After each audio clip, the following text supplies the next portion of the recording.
Welcome to Screening Room. I'm Robert Gardner. Except for walking on clear film leader with muddy feet, which more than one established filmmaker has done, this is about the simplest approach, technologically speaking, to the motion picture medium. What you've just seen is a film which was made by scratching with a sharp stylus on black leader. And it was done both to picture and sound, so that the soundtrack and the picture were made by this simple, direct method. It was done in Derek Lamb, my guest for this program's class at Harvard a couple of years ago.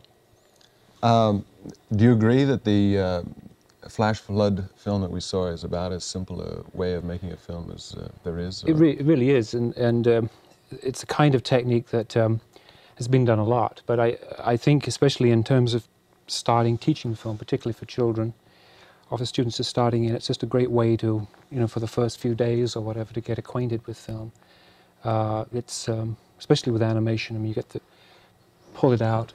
That's a piece of black leader that the last film was made on. It's just film where the salts have been completely exposed back. It's a lot cheaper than using raw stock too, which has got a sensitive emulsion on it. This is really cheapest film stock you can buy, and by simply scratching off the salts and making your marks, you can begin to take. You can take it without going to the lab. You can take it straight to the projector and start. You can get a feel of the film. No camera, no recorder necessary. No. You work directly on the film. And one of the nice things in relation to animation is that you get to immediately see how long it takes for a piece of film to go through the projector.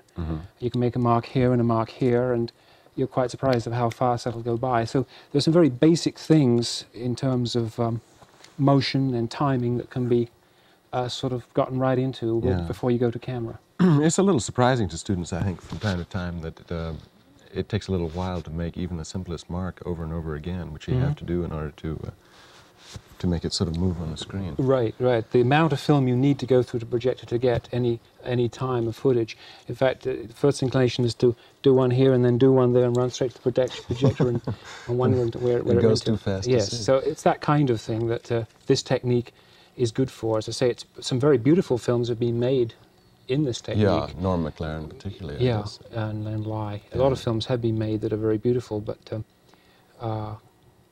this is the reason we're showing this now. Well, look, the reason that we're going to move on is because in a film that you made some years ago for actually teaching purposes does have other techniques in it. So let's look at that film now. Maybe we'll talk over it. Yeah.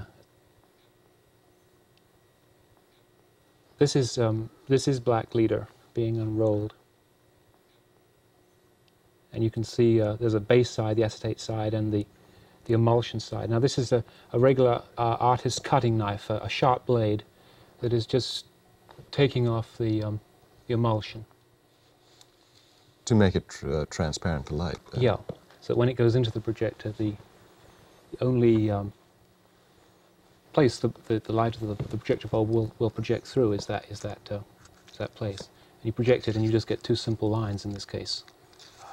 In this case, not accompanied by any scratched-on soundtrack. No, this is just all you're demonstrating is the picture. The knife here is just into a textural thing. It's just scraping away the emulsion, and you get something like that.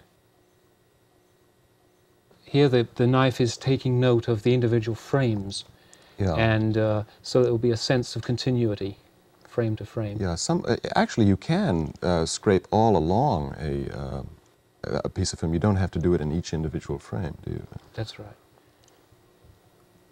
I think here, yeah, right, this is just, and most of these things that this is demonstrating are just textural things rather than pure animation. This is sandpaper that's creating another kind of texture. In the case of working like this, you would probably synchronize a track afterwards rather than before, would you not? Yes, usually, especially if you if children are doing this, they tend to get off into very exciting things, and you can play music with it and make it give another dimension. These are just made with simple paper punches. But the pattern of that dot can be controlled really exactly where it's going to be in the frame. Yeah. That's a sewing machine. There's a quick way of doing it. Yes. This is what we call clear leader. This has no emulsion on it. It's just completely pure acetate. And these inks that the brush are painting on are acetate base inks, so that they don't peel off as irregular water. It's important to remember that for anybody who's going to try this, because Right. the other stuff just peels off like crazy. That's right, this light here. The thing is not to put it into the projector too quickly, otherwise you'll gum your projector up with wet paint. This is just sponging the paint ink on. Again, these are all just textural things rather than animation. Sometimes this is called abstract film, but it can be fairly objective too if you do squares or circles. Yes, well, this piece here now, there's a pen drawing on the film, and it's taking very careful note of the frame, so that you can get a sense now of almost character in a very development kind from of frame way. to frame. Yeah. Square comes in, another square comes in, and you can Get some action. you get a sense of that begins to get into animation. That's the end of the.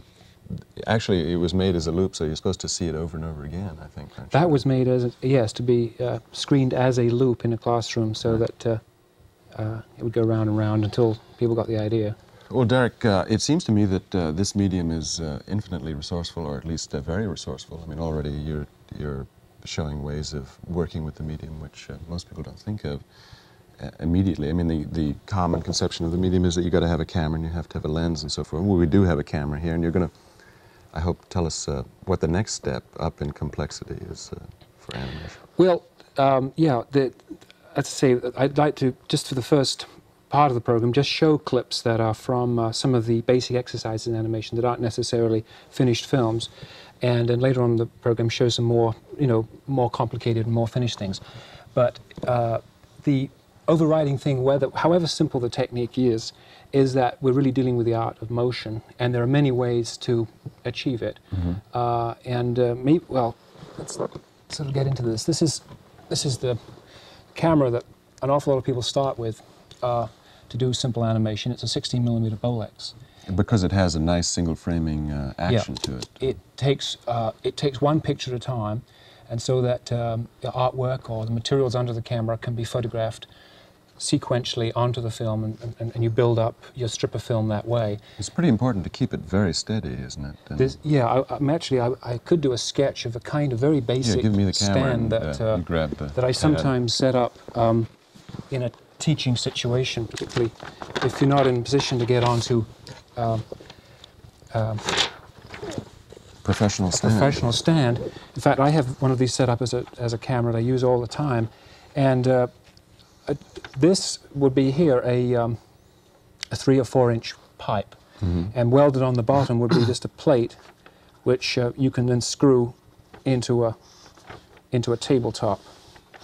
And this piece here is a sleeve that actually runs up and down the pipe and can be pinned with a couple of holding screws that'll just hold it very firm.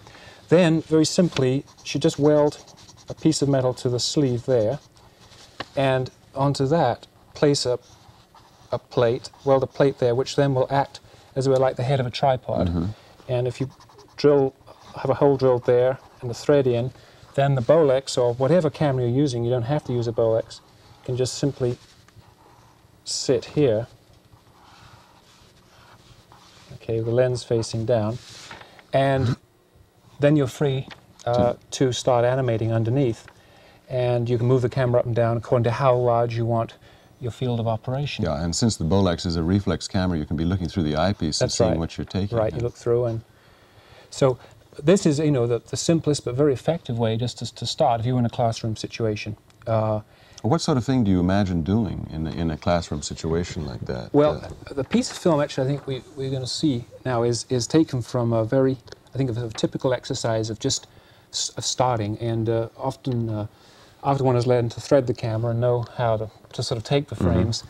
I would say, well, okay, just take things out of your pocket, and people would come up with rubber bands or keys or paper clips or keychains or whatever, and or whatever, it could be whatever, kind of, and which really relates to, as I say, to the next piece of film. For instance, if you could place, say, an object such as a key under here, and right.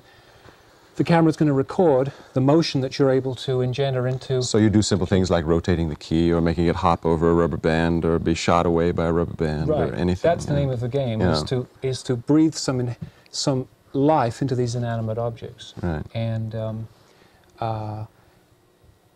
It is a test of the imagination as much as it is one skill or technique in filmmaking. Then, because I mean, this is so simple that really a child, as you said, can operate it. And yeah, you can operate. And often a child's mind might make the best of this kind of animated film, maybe.